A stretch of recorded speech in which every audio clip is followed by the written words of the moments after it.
സംസ്ഥാന രാഷ്ട്രീയത്തിൽ സ്വന്തം ശവക്കുഴി തോണ്ടുന്നതായിരുന്നു ഇടതുപക്ഷത്തെ ഏകപക്ഷീയമായി പിന്തുണയ്ക്കാനുള്ള SDPI തീരുമാനമെന്ന് തെളിയിക്കുന്ന തെരഞ്ഞെടുപ്പ് കണക്കുകൾ പുറത്ത്. 34 ഔദ്യോഗിക സ്ഥാനാർത്ഥികൾക്കും വള്ളിക്കുന്ന്, കുണ്ടറ മണ്ഡലങ്ങളിലെ സ്വതന്ത്രരുമടക്കം 36 പേരാണ് SDPIക്ക് വേണ്ടി ഇത്തവണ മത്സരിച്ചത്.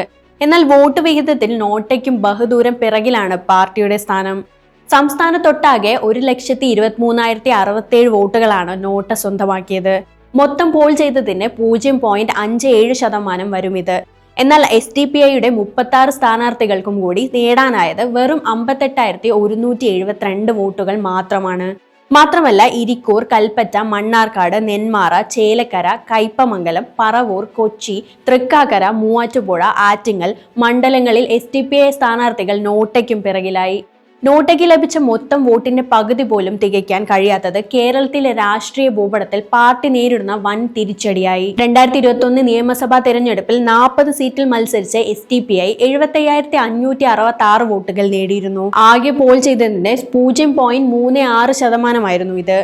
6 സീറ്റുകളിൽ കുറവ് മത്സരിച്ച ഇത്തവണ 21,814 വോട്ടിന്റെ കുറവുണ്ടായി എന്ന് മാത്രമല്ല, വോട്ട് വിഹിതം വെറും 0.27% ഒതുങ്ങുകയും ചെയ്തു. പോൾ ചെയ്ത വോട്ടുകളിൽ വോട്ടർമാർ തങ്ങളുടെ വിയോജിപ്പ് രേഖപ്പെടുത്തുന്ന നോട്ട എന്ന ഓപ്ഷൻ ഇത്തവണ വലിയ രീതിയിലാണ് ഉപയോഗിക്കപ്പെട്ടിട്ടുള്ളത്.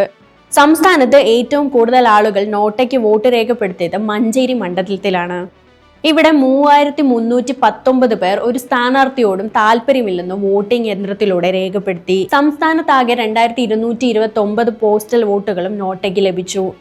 SDPI മാത്രമല്ല, മറ്റ് ചില പ്രമുഖ പാർട്ടികളെയും ഇത്തവണ നോട്ട പിറകിലാക്കി. 53 സീറ്റുകളിൽ ജനവിധി തേടിയ ആം ആദ്മി പാർട്ടിക്ക് 45 മണ്ഡലങ്ങളിലും നോട്ടയ്ക്ക് മുകളിൽ വോട്ട് നേടാൻ സാധിച്ചില്ല. 55 സീറ്റുകളിൽ മത്സരിച്ച ബഹുജൻ സമാജ് പാർട്ടിക്കും 43 മണ്ഡലങ്ങളിൽ നോട്ടയ്ക്ക് പിറകിൽ പോകാനായിരുന്നു വിധി. ഏകപക്ഷീയമായി ഇടതുപക്ഷത്തെ പിന്തുണയ്ക്കാനുള്ള SDPIയുടെ തീരുമാനം എല്ലാ അർത്ഥത്തിലും പാളിപ്പോയി എന്നതാണ് കണക്കുകൾ സൂചിപ്പിക്കുന്നത്.